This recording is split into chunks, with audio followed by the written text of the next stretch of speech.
Bismillahirrahmanirrahim. Assalamualaikum warahmatullahi wabarakatuh.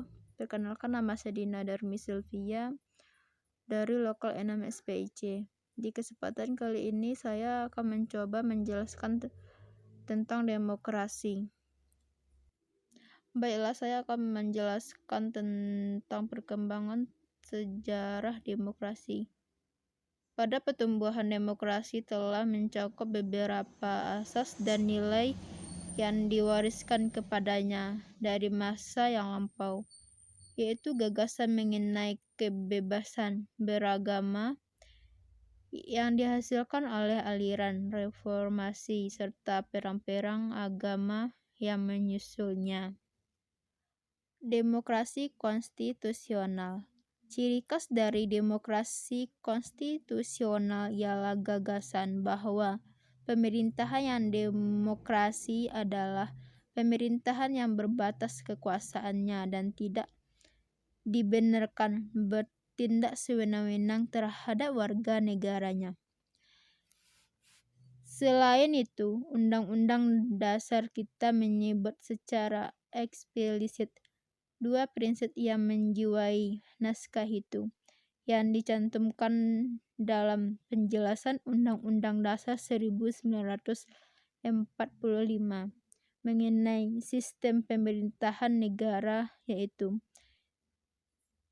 Indonesia ialah negara berdasarkan atas hukum, tidak berdasarkan kekuasaan belaka. 2. Sistem konstitusional.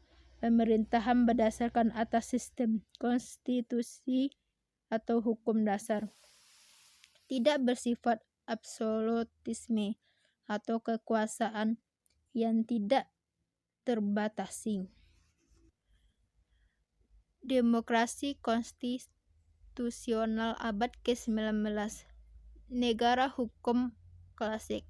Menurut Charles de Frederick, konstitusional adalah gagasan bahwa pemerintahan merupakan suatu kumpulan aktivitas yang diselenggarakan atas rakyat tetapi yang tunduk kepada beberapa pembatasan yang dimaksud untuk memberi jaminan bahwa kekuasaan yang diperlukan untuk pemerintahan itu tidak disalahgunakan oleh mereka yang mendapatkan tugas untuk memerintah.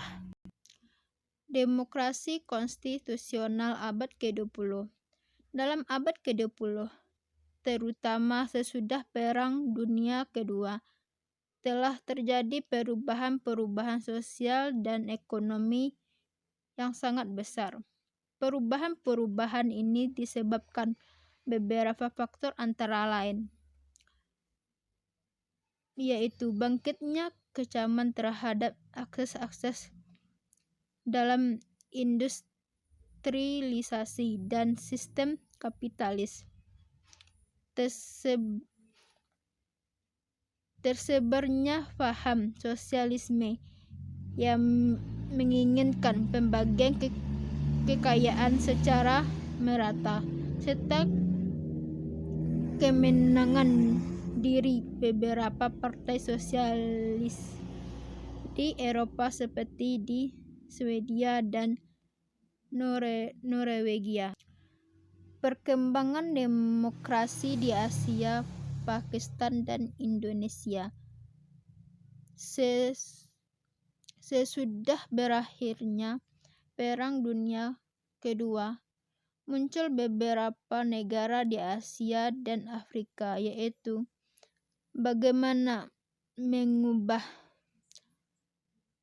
serta suatu masyarakat agraris yang banyak ciri-ciri tradisionalnya, susunan masyarakat berlapis, serta tingkat ekonominya rendah, menjadi suatu negara yang modern yang tingkat ekonominya lebih tinggi sesuai dengan rising expectation dari rakyatnya.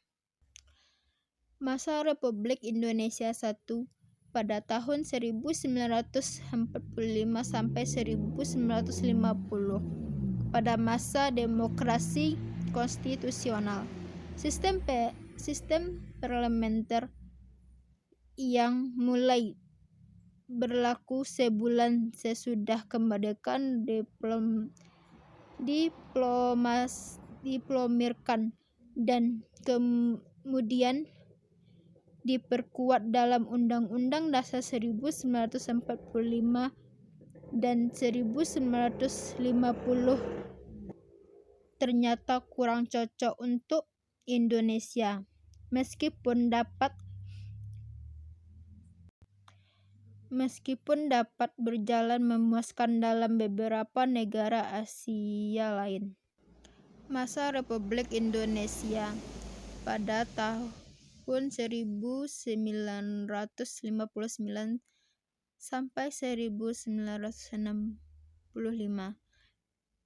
atau demokrasi terpimpin. Ciri-ciri periode ini dominan dari presiden, terbatasnya peranan partai politik, berkembangnya berkurangnya pengaruh komunis dan meluasnya peranan ABRI sebagai unsur sosial politik. Masa Republik Indonesia III pada tahun 1965 sampai 1998 atau demokrasi Pancasila. Landasan formal dari periode ini ialah Pancasila, Undang-Undang Dasar 1945 serta ketetapan MPRI. Dan pada masa Republik Indonesia IV pada tahun 1998 sampai sekarang atau masa reformasi, bangsa Indonesia bersepakat untuk sekali lagi melakukan demokrasi, yakni proses pendemokrasian sistem politik Indonesia, sehingga kebebasan rakyat terbentuk kedaulatan rakyat dapat ditegaskan dan penguasaannya terhadap lembaga